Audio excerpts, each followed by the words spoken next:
నమస్తే, నేను ప్రశాంత్. రాహుల్ గాంధీ గారు ఇండియా మీడియాలో ఎంత ఫేమస్ అయ్యారో మనకు తెలిసిందే. కానీ అలాంటిది పాకిస్తాన్ మీడియాలో రాహుల్ గాంధీ ఎందుకు వైరల్ అవుతున్నాడు అనే విషయాలు అయితే తెలుసుకుందాము.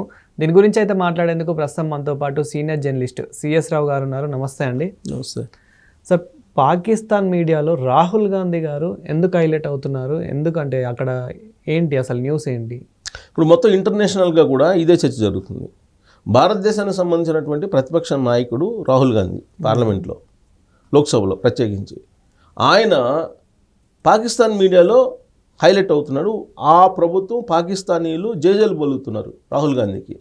అక్కడ ఉన్నటువంటి ప్రధానమైనటువంటి మీడియాతో పాటు సోషల్ మీడియాలో కూడా రాహుల్ గాంధీని ఆకాశానికి ఎత్తుతూ ప్రశంసిస్తూ వాళ్ళు పోస్టులు పెట్టడం కానీ, లేదంటే మీమ్స్ తయారు చేసి పెట్టడం కానీ, లేదంటే మెయిన్ మీడియాలో న్యూస్ ప్రజెంట్ చేయడం కానీ చేస్తూ ఉన్నారు.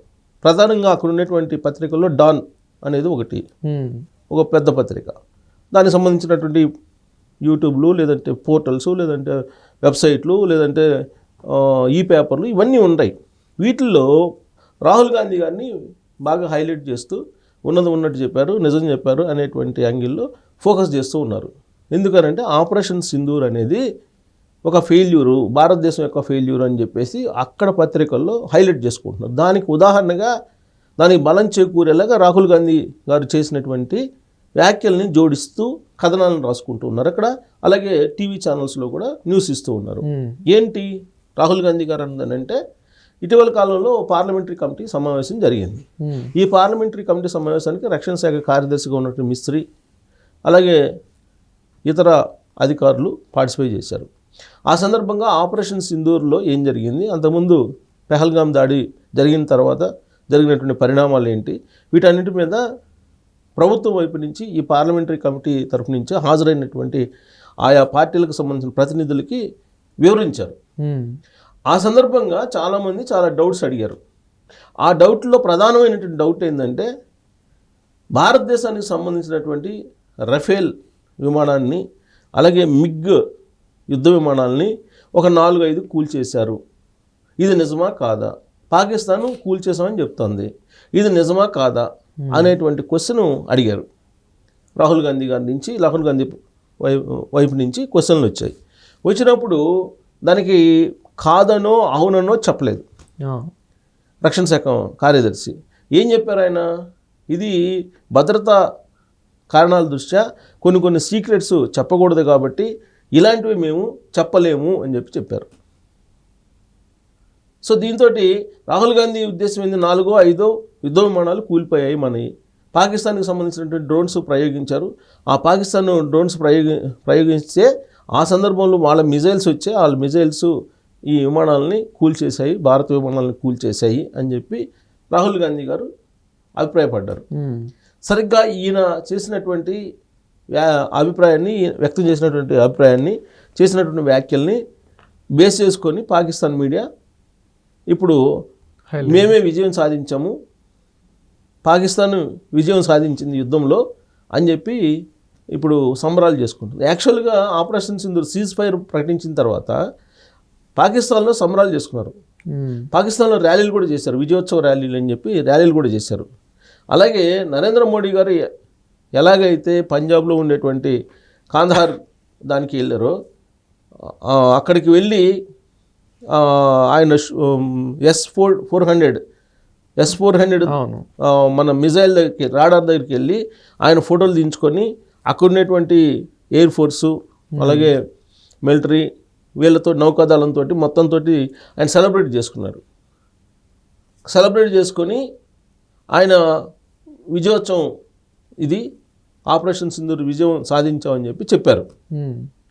సేమ్ అదే రోజున పాకిస్తాన్కి సంబంధించినటువంటి ప్రధానమంత్రి కూడా అక్కడ ఉండేటువంటి ప్రాంతానికి వెళ్ళి, అక్కడ ఉండేటువంటి బహుశా లాహోర్లోనో రావల్పిండిలోనో అక్కడికి వెళ్ళి అక్కడ ఆయన సెలబ్రేట్ చేసుకుని ఫోటోలు పెట్టారు.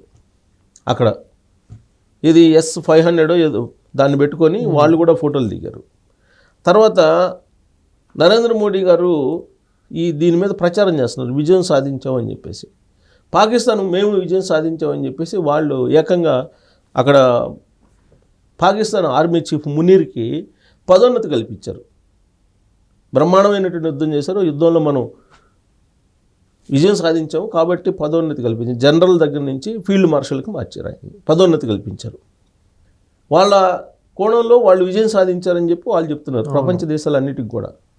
ఎందుకు విజయం సాధించామని చెప్పి చెబుతున్నారంటే 2 అంశాలు చెప్తున్నారు. వ్యూహాత్మకమైనటువంటి యుద్ధం చేశాము భారతదేశంతో, అందుకే అకస్మాత్తుగా భారతదేశం సీజ్ ఫైర్ని వాళ్ళే ప్రతిపాదించారు అని. యాక్చువల్గా ఇది స్టార్ట్ అయినప్పుడు డమ్మీ డ్రోన్స్ని మేము ప్రయోగించాము. ఈ డమ్మీ డ్రోన్స్ నిజమైనటువంటి డ్రోన్స్ అని వాటిని కూల్చేయడానికి అసలైనటువంటి మందుగుండు సామగ్రిని భారతదేశం వాడింది.